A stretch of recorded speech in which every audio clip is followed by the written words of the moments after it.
nossa súplica e a nossa prece. Não temos nada para dar ao Senhor, a não ser o coração. Ouve, Senhor, quando nós clamamos e falamos contigo. Senhor, que a tua graça se derrame sobre nós e que o teu Espírito nos encha essa noite, em nome de Jesus. Amém. Em Romanos 8, 28 tem um texto que é conhecido também e que sempre me deixou muito, muito pensativo. Ali diz assim: sabemos, o que diz mais? Que todas as coisas cooperam para o bem daqueles que amam a Deus, daqueles que são chamados segundo o seu propósito. Você acredita nisso? Crê? Que todas as coisas cooperam para o bem daqueles que amam a Deus? Sim ou não? Crê? E é assim que acontece na tua vida? É assim que tem acontecido? Esse foi de pouca gente, não foi? O outro foi bastante antes, que foi pouca gente. É assim? É mesmo? Você tem gostado do que está acontecendo aí? Tudo para o teu bem? É ou não é? Bom, eu estou fazendo perguntas assim que talvez elas não se completem, sejam meio contraditórias ou sejam diferentes, né? Mas é que na cabeça da maioria das pessoas isso aqui confunde. Tem um hino que eu gosto de cantar também, que é aquele: pois se Deus protege as aves, cuidará também de mim. É verdadeiro isso? É verdadeiro que todas as coisas, Deus cuida para que todas as coisas que acontecem sejam para o bem daqueles que amam a Deus? É isso? Acontece isso mesmo? Tem algumas coisas que a gente lê na Bíblia e sabe, o cérebro está tão perto do coração, mas muitas vezes parece que tem um abismo entre eles, enorme, entre aquilo que a gente sabe e aquilo que a gente sente ou que a gente vive de fato. E muitas vezes a gente aprende a cantar, a gente aprende a falar, a gente aprende a ler, mas ou parece que não presta atenção, ou parece que tem um abismo mesmo, porque você entra conhecendo o Evangelho, estuda a palavra, entra conhecendo Jesus, se conecta com Ele através da oração, só que na hora de viver, a vida não é fácil, a vida é difícil. Ela é boa também, né? A gente não pode também na igreja só falar que a vida é difícil, né? Porque a vida é muito boa. Se não fosse boa, ninguém queria continuar vivendo, é ou não é? E quem quer morrer não leva susto. Eu sempre digo assim, né? Assustou, levou o susto, é porque não quer morrer, porque se quisesse morrer não levava susto, né? O susto é uma autoproteção, né? A pessoa assustou porque ela não quer morrer. Mas a vida é boa. E essa vida é um test drive para a vida eterna. Deus deixa a gente experimentar um pouquinho só daquilo que vai ser uma coisa maravilhosa que a gente nem imagina.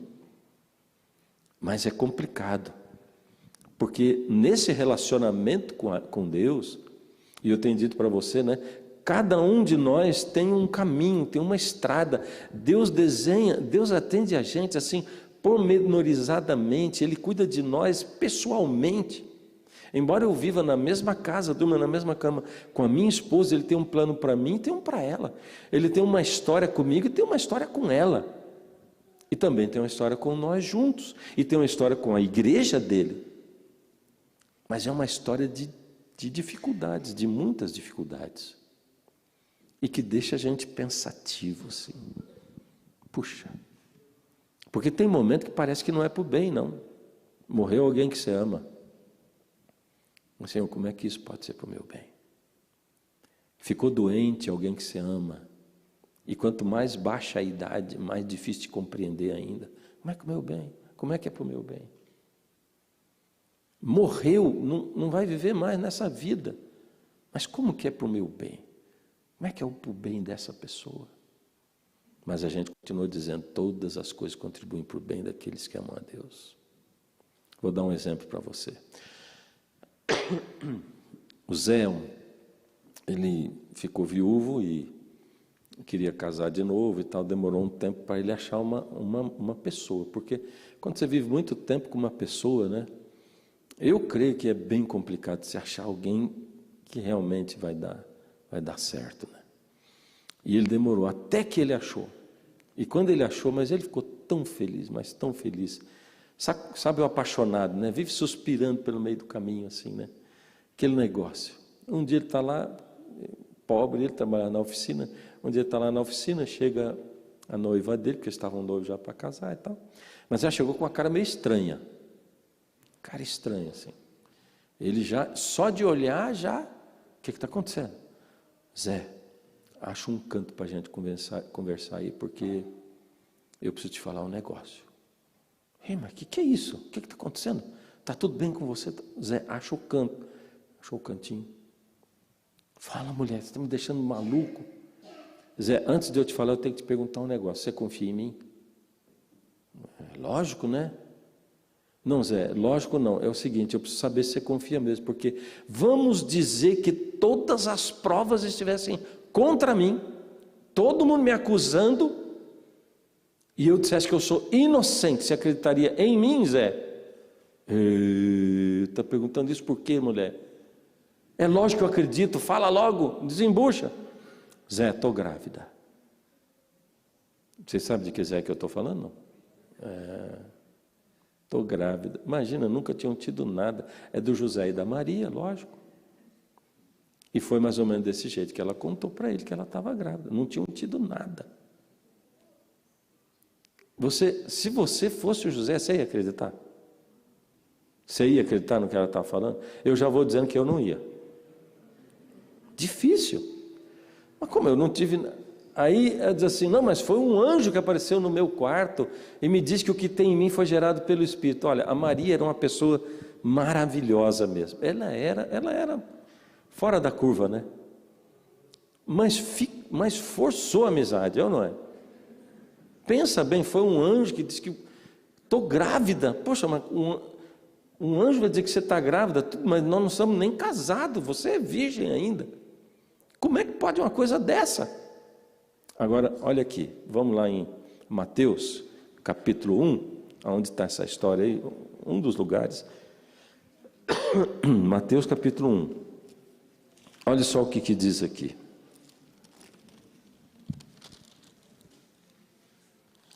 Verso 18 em diante. Ora, o nascimento de Jesus Cristo foi assim.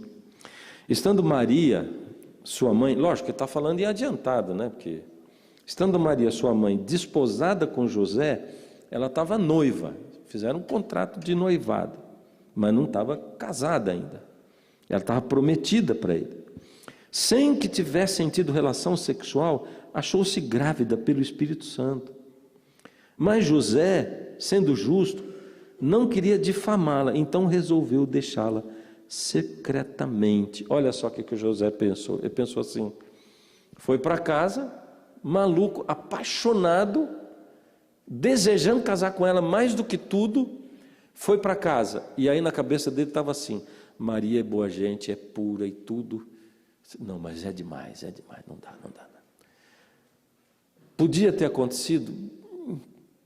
Podia, mas, puxa, o anjo falar, mas imagina que Deus ia escolher a Maria para ser a mãe do Filho de Deus. Ela não é Maria ninguém, imagina. E por que se o Abraão teve o filho da promessa, mas foi ele com a Sara, mas no meu caso agora tem que ser só ela, e eu, onde é que eu fico? Lógico, isso aqui não está escrito, mas o José era humano, e eu estou descrevendo aquilo que eu pensaria. E o José pensou assim, eu não posso espalhar essa notícia, então eu vou embora, vou fugir. E aí o povo vai dizer assim, esse José é um sem vergonha mesmo, engravidou a Maria e foi embora, largou a Maria aí. Eu levo a culpa, vou preservar a Maria. E foi o que ele pensou. Enquanto ele pensava isso, é o que diz o verso seguinte, enquanto pensava nessas coisas, eis que lhe apareceu em sonho um anjo do Senhor, dizendo, José, filho de Davi, não temas receber Maria como tua mulher, porque o que nela foi gerado é do Espírito Santo. E agora, será que o José acreditou, sim ou não? Aí você está com preguiça de responder hoje, né? Daqui a pouco o povo da internet responde mais alto que vocês aí. Você acha que ele acreditou ou não?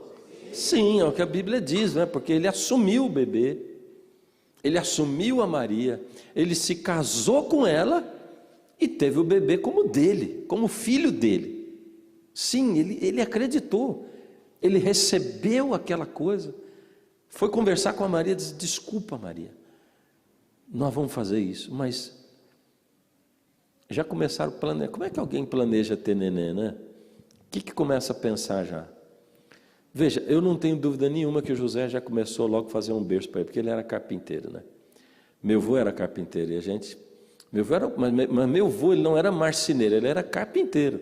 Era carpinteiro de construção, de telhado, né? Ele fazia umas coisas bem rudes, assim. Ele fez uma cama de peroba para minha mãe, anos atrás, né? E pintou a cama com tinta vermelha, brilhante. Aquela cama era feia, mas era muito feia. Mas ela era tão forte que aquela cama durou uns 30 anos. Não acabava nunca a cama. Pensa uma coisa feia que não acaba nunca, né? Complicado, né? E o José, sem dúvida, fez um bercinho para o neném. E ele reservou o melhor dinheirinho dele para pagar a melhor parteira que o dinheiro dava para pagar, com certeza. Ele sonhou com o dia do nascimento do bebê, com os parentes juntos, com a mãe da Maria ajudando. Todas essas coisas que todo mundo sonha. Maria pensou também. Afinal, era o Filho de Deus que estava na barriga dela. Mas quando foi chegando assim, na hora de nascer o bebê, de repente mudou tudo. Né? E esse mudou tudo, eu vou dizer de outro jeito. Porque quando é na vida da gente, que está tudo rumando de um jeito, e de repente muda desse jeito, a gente diz assim: começou a dar tudo errado. Pensa bem. Pensa bem. É porque a gente lê a história na Bíblia, né? Parece que é um negócio tão mecânico, foi tão bonito, tão gostoso para eles passar por... Não, Maria estava para dar a luz no bebê. Teve que montar em cima de um jumento e viajar, saculejando em cima do jumento. Um tempo atrás, aí na época, acho que foi o ano passado, na época da Páscoa, eu estava passando uma propaganda de um filme que ia passar, não sei onde lá. E aí, a cena que mostrava na propaganda era a Maria em cima do jumento. Aí a Maria estava assim, em cima do jumento, com um mantinho bem branquinho assim, um olhar angelical, enquanto o jumentinho andava. Na propaganda não aparecia nem o tranco. Era como se fosse um carro, assim. Ela passando o jumento com um olhar angelical, passando a mão na barriga, com um sorriso no lábio. Eu digo: mas, gente, isso não é real. Você pega uma mulher grávida com a barriga, ela estava para dar à luz, tanto que quando chegou lá em Belém, ela teve filho. Saculejando em cima de um jumento. E eu vou dizer para você, se eu sou o José, eu ia o caminho inteiro pensando: meu Deus, será que isso aqui é o Filho de Deus mesmo? Deus, o Senhor ia deixar o teu filho saculejar em cima de um jumento assim? Por quê? Porque o Herodes decidiu, mas o Senhor é o Rei dos Reis, o Senhor dos Senhores. O Senhor não manda no Herodes? Já se fez essa pergunta alguma vez? Para Deus? E a coisa foi só piorando, né? Por isso que eu disse, na linguagem da gente, assim, deu tudo errado. Começou a dar tudo errado, porque eles chegaram em Belém e eles procuraram e não tinha lugar para ficar. Procuraram em hotel, pousada, pousadinha, procuraram em tudo quanto é lugar, não tinha lugar, até que alguém de bom coração resolveu dar para eles o que mesmo? Manjedoura é um nome. Alguém aqui conhece algum brasileiro que tem uma manjedoura? Hã? Assim, eu sempre pergunto, eu nunca ouvi ninguém dizer assim: eu tenho uma manjedoura. Em geral, aqui no Brasil, o que a gente tem é um estábulo mesmo. E foi nessa coisa que Jesus nasceu.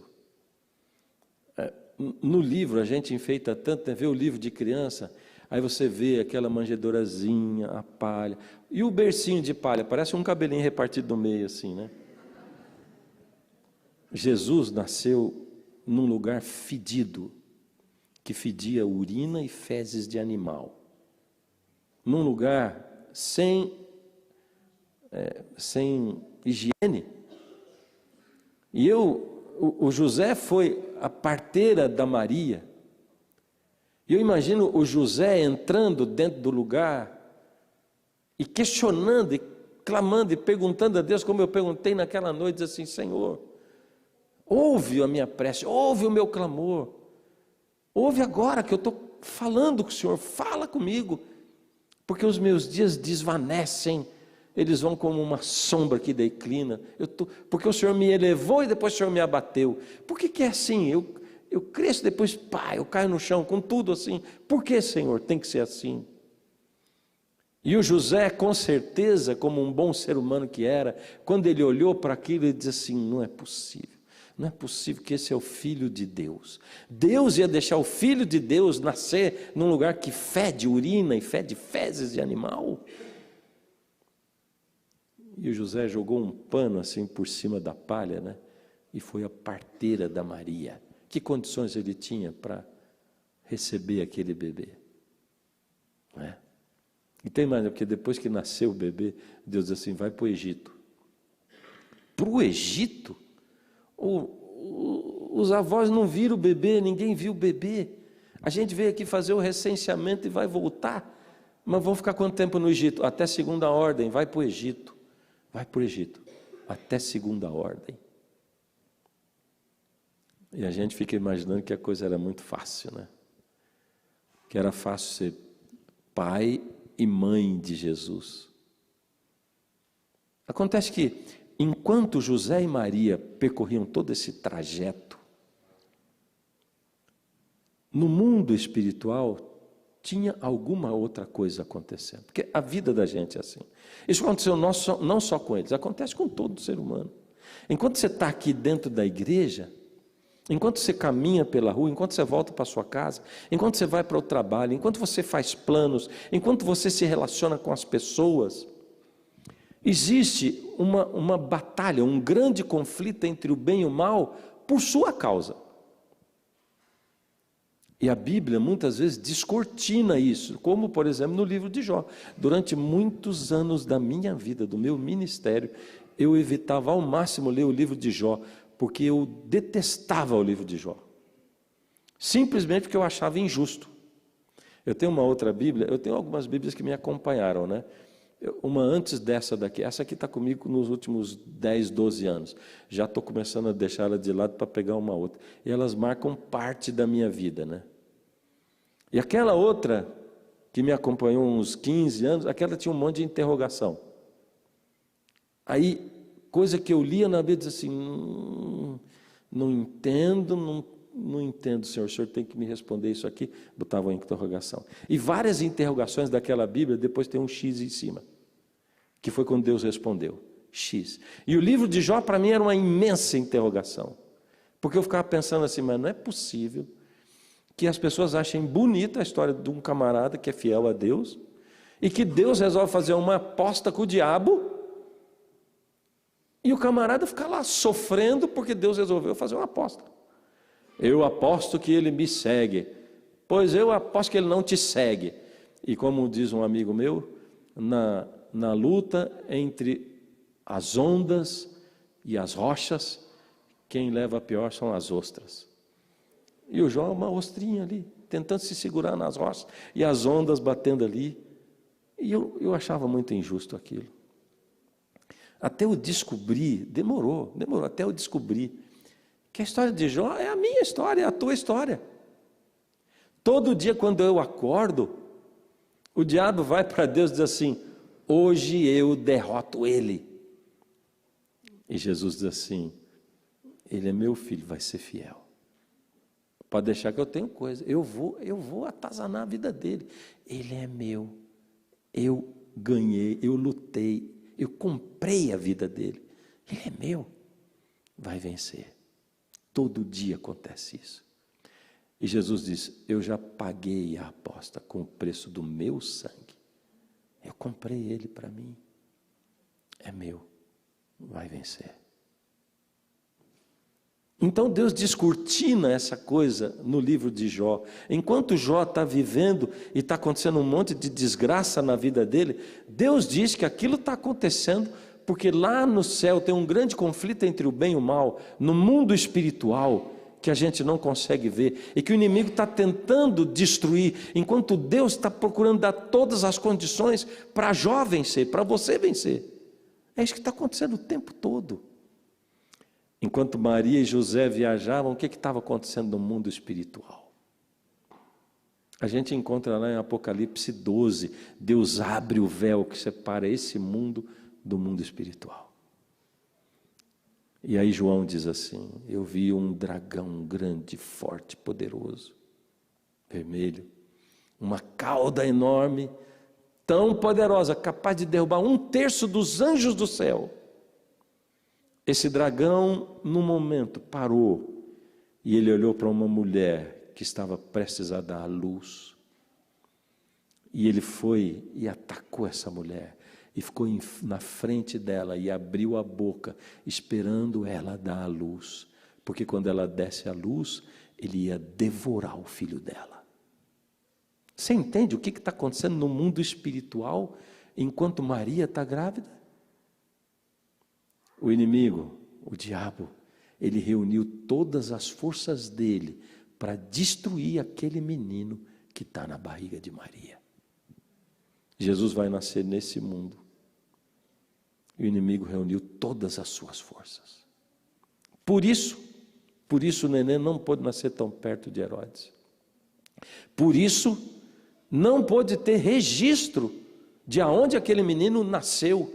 Porque se ele nascesse numa pousada, Herodes, Deus sabia que ia atrás, ia buscar, ele ia fazer um scan em tudo aquilo ali. Ele ia sugar tudo, ele ia tentar descobrir aonde tinha o registro do nascimento de uma criança. Por isso não podia estar registrado. E Jesus tinha que nascer no meio do mato, num estábulo, para ninguém nem saber.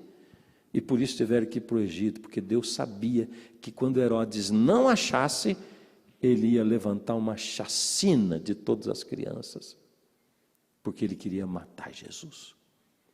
Porque Herodes estava sendo dirigido pelo inimigo. E a maior parte das vezes que o inimigo age nesse mundo, infelizmente, é através de gente. Gente como eu e você. Que se não tomarmos cuidado, podemos estar servindo a Deus no momento e do outro momento servindo o inimigo. Podemos ser servos de Deus ou não servos de Deus. Servos de Deus ou não servos de Deus. E o que está acontecendo na tua vida espiritual, no mundo espiritual, enquanto você está caminhando aqui? O que está acontecendo? Você sabe? José e Maria nem imaginavam o que estava acontecendo. Eles não sabiam o que estava acontecendo. Eles não imaginavam. A gente também não imagina. Você não enxerga o que está ao teu redor nesse mundo espiritual. Se os nossos olhos fossem abertos aqui, porque tem uma oração na Bíblia, quando o profeta diz, Senhor, porque o servo do profeta diz assim, Senhor, nós vamos ser destruídos, porque o exército deles é enorme. E Deus diz, Senhor, abre os olhos dele. E quando Deus abre os olhos dele, ele vê um imenso exército de anjos. E aí ele diz, os que estão do nosso lado são muito mais numerosos do que os que estão do lado deles. Se os nossos olhos fossem abertos agora, a gente poderia ver anjos aqui dentro. Anjos bons? Anjos bons, sim ou não? Mas será que tem também algum anjo mau rondando por aí? Também. Eles estão sempre aí tentando tirar a nossa atenção, tentando roubar nosso coração, tentando colocar dúvida, colocar crítica. Eles estão sempre aí, sugerindo, falando, sussurrando, soprando. E sabe, eu consigo falar com Deus muito melhor quando eu falo em voz audível. Eu falo em voz alta, mas quando eu era menininho me falava assim, não pode falar com Deus em voz alta, confessar os pecados, porque o inimigo ouve e ele usa tudo contra você. Gente, o inimigo, Os pecados que eu vou confessar para Deus, foi Ele que me fez cair naqueles pecados lá, entendeu? E eu aceitei. Mas, para qualquer dúvida, quando eu começo a orar, eu digo assim: Senhor, o Senhor que é o Todo-Poderoso, Pai, eu vou abrir meu coração para o Senhor. Não deixa ninguém, a não ser o Senhor, escutar isso aqui. E na hora Deus ensurdece o inimigo. Deixa ele cego, que não vai ler nem meu lábio. E eu falo com Deus de um jeito que ele não entende e não ouve. E Deus está lá disponível para me ouvir. Aí, a gente olha para a história de José e de Maria, como, será que o que Deus fez para José e Maria foi para o bem deles? Sim ou não? Será que foi para o bem do bebê? Sim ou não? Foi. Mas será que eles acharam enquanto estava acontecendo? Não. E com as crianças a gente lida assim, né? Você pega ou leva o teu menino em algum lugar aí, sei lá, num domingo, uma padaria, um supermercado e tal, compra o pote de sorvete ou a sobremesa que ele mais gosta. É domingo, são 11 horas da manhã, você chega em casa. E aí os olhinhos dele já estão ali, né? Pai, vamos comer só um pouquinho. Calma aí, fera, isso aqui é para depois do almoço. Só um pouquinho, pai. É para depois do almoço. Só um pouquinho, parece que o diminutivo vai, né? É para... Ó, eu te conheço, se você comer isso aqui, você não almoça. Então primeiro você come a comida, depois você come isso. Tá bom? Aí ele olha para você e diz: seu chato! Aí você diz assim: meu filho, é para o teu bem, para a tua saúde. Você precisa comer a comida. Isso aqui não era nem para você comer, vai comer agora fim de semana, mas é para o teu bem. Aí olha e diz assim: oh, mas por que você não falou antes que é para o meu bem, pai? Agora já entendi, fica tranquilo. É assim que ele fala? Não? Ele amarra o bico e sai. É ou não é? Para o meu bem nada. É ou não é? E a gente cresce e fica igual. Você vai vivendo a vida e Deus age aqui e ali, livrando você das setas do inimigo, porque a gente vive num mundo de pecado. A gente vive num mundo aqui onde o usurpador toma conta das coisas ainda, onde esse mundo ainda está sob o comando dele, até que Jesus volte e nos tire daqui. Essas setas inflamadas, elas podem nos atingir, e Deus vai guiando a vida da gente, e Ele vai guiando. E muitas vezes eu digo assim: Senhor, preciso chegar daqui ali naquela porta. E Deus diz: tá bom, vou te ajudar, pega a minha mão. E Ele começa a puxar você, diz: Senhor, é lá, Senhor. Eu entendi, mas Senhor, eu quero ir lá. Eu entendi, o Senhor disse que me ajudar, estou te ajudando, mas Senhor, filho, pega na minha mão. E às vezes é por ali que você chega lá, e às vezes é por aqui que você chega lá, e às vezes Deus leva para cá, né? Você, Senhor, mas como é que eu vou chegar lá se eu estou indo para lá, para o oposto? Filho, o mundo é redondo, você vai chegar lá, mas vai demorar muito, porque daí a gente questiona o tempo de Deus, né? O tempo. E eu me lembro de uma moça que uma vez foi me pedir um conselho e tal, né? E aí o problema dela, ela estava com quase 40 anos e ela queria um namorado, queria casar e tal. Eu não sei porque que a gente acha engraçado isso, porque isso é terrível, triste, né? Triste para ela. E aí eu me lembrei de uma coisa que tinha acontecido há não muito tempo, né? Porque isso faz tempo, né? E eu comecei a contar para ela que o pastor Roberto Rabelo, quando ficou idoso e ele estava viúvo, ele foi ficando senil, né? Aliás, era Alzheimer, né? Que a gente não sabia disso naquela época, né? E a família lutou para conseguir convencê-lo de se casar com uma prima da ex-esposa dele, da falecida, que era a irmã Edith. O pastor Rabelo já tinha, eu não vou saber dizer exatamente, mas ele tinha mais de 80, né? A Edith tinha perto disso, uns 70 e pouco. A Edith era enfermeira, aposentada. E a Edith, ela concordou de casar com ele só para cuidar dele, na velhice dele. Porque tinha que ter alguém dentro da casa, e ela se dispôs, idosa, se dispôs a casar com ele para isso, e casou. Ele meio assim, estava no começo do Alzheimer, mas conforme o Alzheimer foi entrando, e ele não reconhecia ela como esposa, ele só lembrava da primeira esposa. Mas ela foi e cuidou dele até o falecimento dele. Ela dedicou aquele período da vida dela para cuidar dele até o falecimento dele. E aí, no dia que ele faleceu, e a gente foi cantar no funeral, e foi lá no NASP, né? E a Edith estava lá, e eu digo: Edith, como é que você está? E ela, tristinha, ela diz assim: eu estou triste porque o Roberto faleceu, mas eu estou agradecida a Deus por Ele me dar o tanto que eu quis casar a minha vida inteira. E Deus me deu o prazer de eu casar, Ele me guardou para eu casar e cuidar de uma pessoa como o Roberto. E eu contei isso para a moça. E quando eu acabei de contar, disse assim: mas com 70, pastor. Eu não ajudei a moça. Eu não tinha pensado nesse aspecto, né? É porque o tempo de Deus é difícil para a gente, né? É difícil para a gente esperar o tempo de Deus.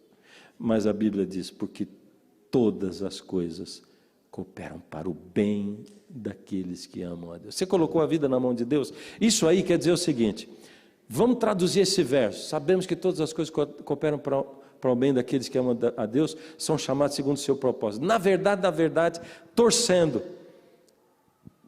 espremendo. Na linguagem de hoje é assim: se você entregou tua vida para Deus,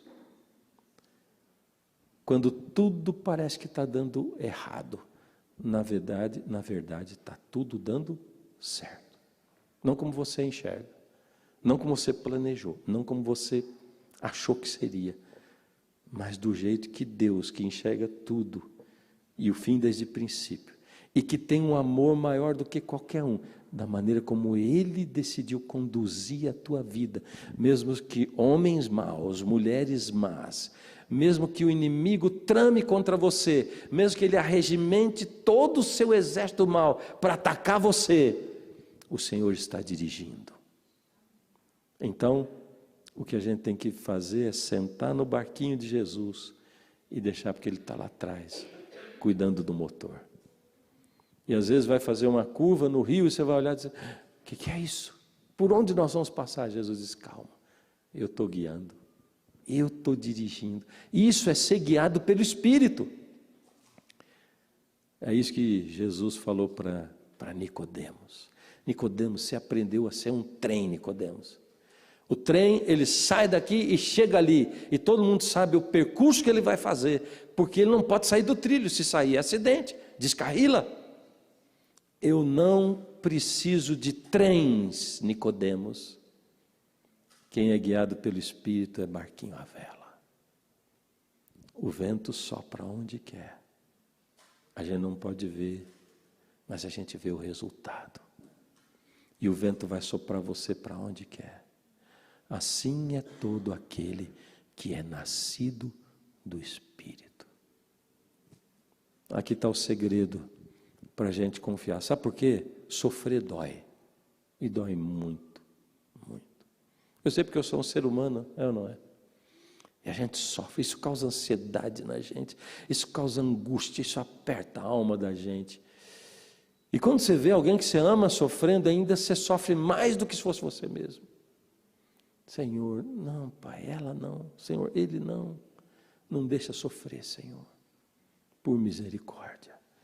Aí Deus diz: entregou para a minha vida, eu estou cuidando. Eu estou dirigindo esse barquinho. Barquinho à vela.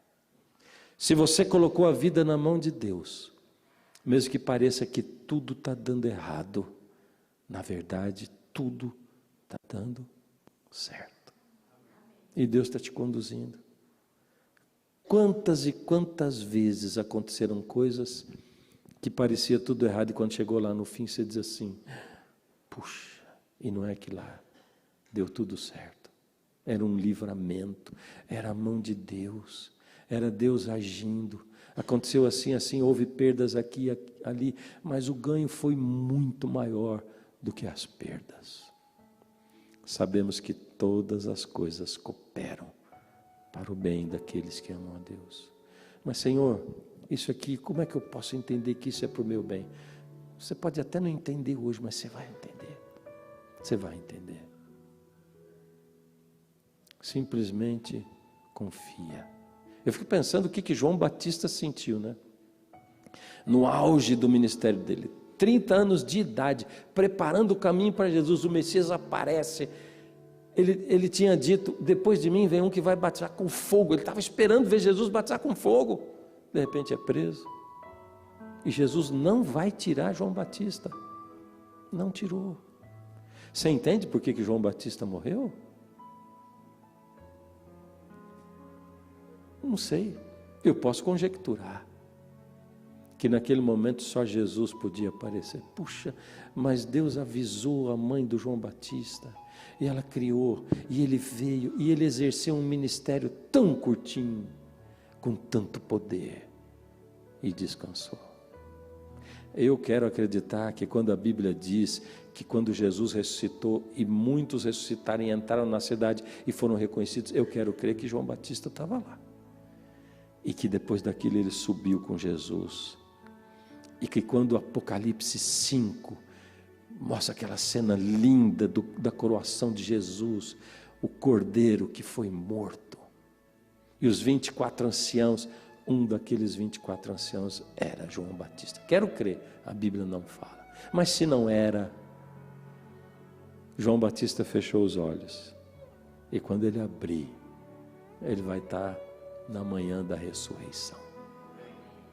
Isso acontece com todo aquele que descansa, que passou por essa vida e que creu em Deus. Com todos nós. Porque o que tem lá é muito melhor do que o que tem cá. Não se preocupe. O Senhor está dirigindo a sua vida. Coloca, entrega o teu caminho ao Senhor. Confia nele. E o mais Ele já está fazendo na sua vida. E eu peço, Senhor, por favor, acalma o meu coração, me ajuda a entender que o Senhor está dirigindo, tira essa ansiedade de mim, me ajuda a entender que eu confiei no Senhor, o Senhor está dirigindo, o Senhor está cuidando de tudo vai redundar no melhor bem possível. Você crê nisso? Crê nisso? Então toma posse disso, toma posse dessa promessa do Senhor através do apóstolo Paulo. Porque todas as coisas cooperam para o bem daqueles que amam a Deus e foram chamados segundo o propósito dele. Mas para ele cuidar e guiar, a gente tem que aceitar. E tem que fazer aquela palavrinha, como é que é? Entrega. Entrega. Eu quero que agora no fim você canta comigo. Vamos cantar? Preciso me entregar, Senhor, preciso a Ti me entregar, preciso ouvir Tua voz a me falar. Não tenho nada a Te oferecer, somente um coração impuro e pecador, mas aqui estou, me aceita, Senhor. Toma os meus pensamentos, meus dons e meus bens. Toma o meu coração e tudo que ele tem. renova, Senhor, meu viver.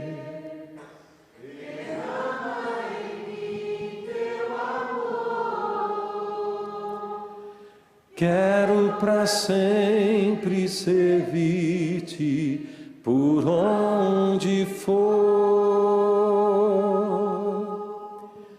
Quero para sempre servir-te por onde for.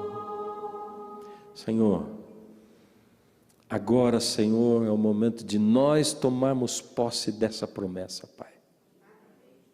Porque, Senhor, nós somos testemunhas e temos visto na nossa vida que valeu a pena entregar ao Senhor a vida nas suas mãos. Que tem valido, Pai, porque o Senhor tem nos guiado aqui e ali. Mas, Pai, o Senhor sabe que não é fácil sofrer. Porque o próprio Senhor Jesus, Pai, se sentiu desamparado pelo Pai. O próprio Senhor Jesus clamou pedindo que, se possível, que Ele não tomasse aquele cálice, Pai.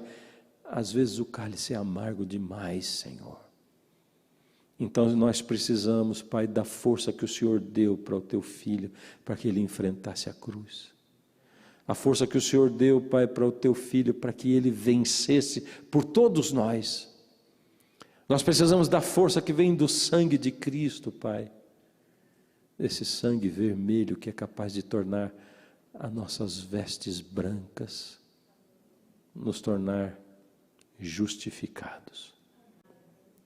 Senhor, estendemos a mão para o Senhor, toma a nossa mão, aceita a nossa entrega, Pai, e nos dirige, e nos consola, e nos conforta. Em nome de Jesus oramos. Amém.